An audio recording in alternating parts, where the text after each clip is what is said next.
These are the adventures of a temporarily out of work wife and mother, and we've got another home improvement-ish project. So we bought this piece of furniture that doubles as a double dog crate, and in preparation for that, we needed to do some things to change this entryway. We got a runner to protect the carpet underneath the furniture, and we're relocating the hats of that lady's son that I married up to that armoire that we newly built in the master bedroom. We're moving that bench over by the window in the dining room and getting rid of this small entryway table that we've been using for hats and scarves and gloves for the wintertime. A few of the supplemental items that we purchased have come in, and so I'm just putting those together real quick. So we got some matching dog beds to go in the middle of the living room when they're not in the crate, and we also got some matching dog mats to go inside of the crates. This is going to relocate our doggy friends from the side of the kitchen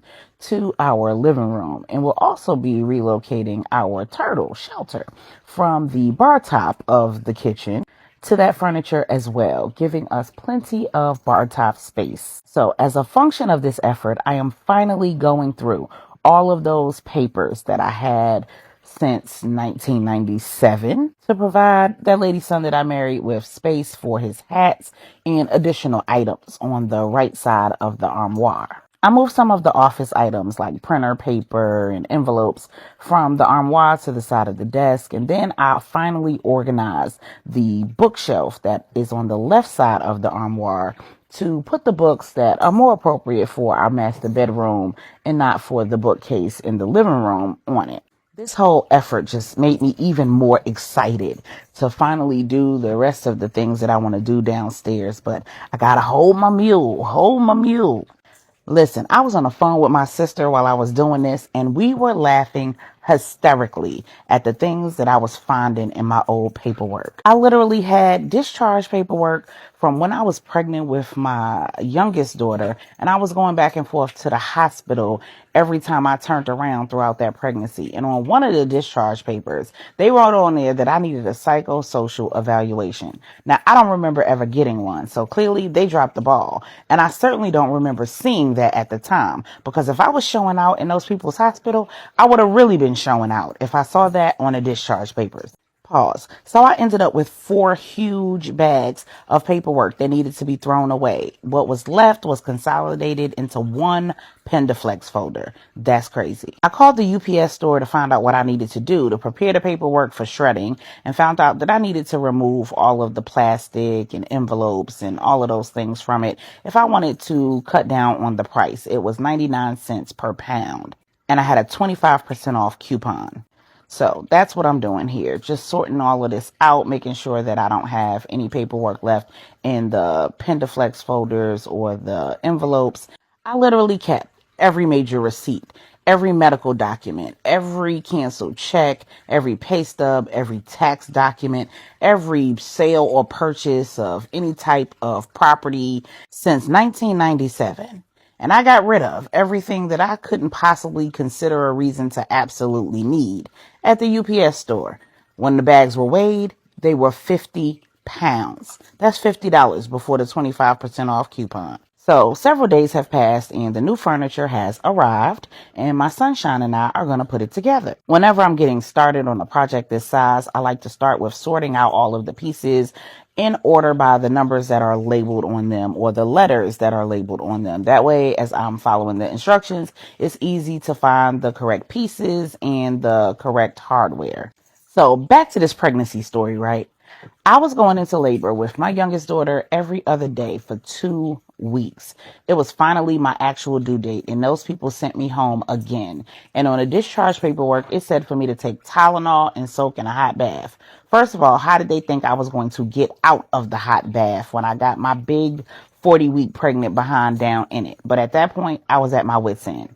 I decided that I was either having a baby that day or going to jail. And either way, I was going to have a baby. So when I left the hospital that day, I took myself to the bank and all of that pain.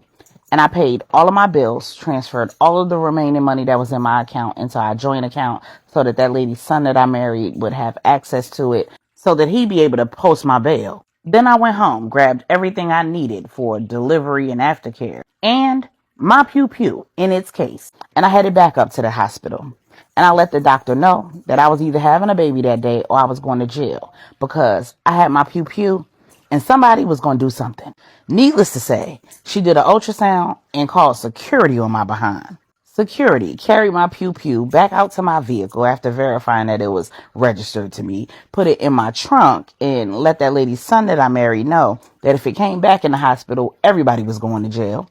Then let him upstairs, and let's say they kept me. And I had a baby that day. Well, I had a baby at 12:56 a.m. She was 7 pounds and 2 ounces. But what they discovered was my labor kept stalling because my baby was in distress and my body was listening to her because they weren't listening to me. I've been doing this self-advocacy thing for a long time.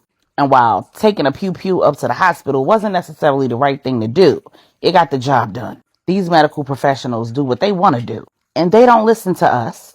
So sometimes we got to make them listen. And that's what I did. I was on my John Q. I used to wonder if maybe my baby would have been different, if they would have acted sooner, if they would have listened to me. But I love my Aussie baby just the way that she is. She's a 21-year-old college graduate, gainfully employed, and still learning how to do life on the spectrum. To all the mommies out there, advocate for yourself. When you know something is wrong, you stand on it. You don't let these people play with you. And to all the daddies out there, stand up for your woman. If they're not listening to her voice, then you speak louder, damn it. You don't have to understand all the medical terminology. You don't have to know what to do. You just have to know that something needs to be done, and you need to demand that they do it. They are being paid to provide a service, and they vowed to first do no harm. Sending a woman home 7 times in 14 days who presents contracting and then the labor just stops and you know that it wasn't Braxton Hicks should be criminal. But at the very least, it is absolutely doing harm. This wasn't my first rodeo, and while every pregnancy is different, I know my body. I knew that something was amiss. And if I could have run the tests that needed to be run and do the diagnostics that needed to be done myself, I would have. But I needed help and I wasn't getting it. So I demanded what I needed and stood on big business. No wonder the people thought I needed a psychosocial evaluation.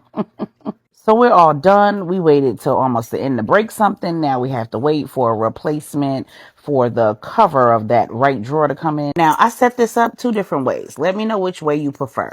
This is the first way that I set it up with the tank in the middle. And this is the second with the tank to the left.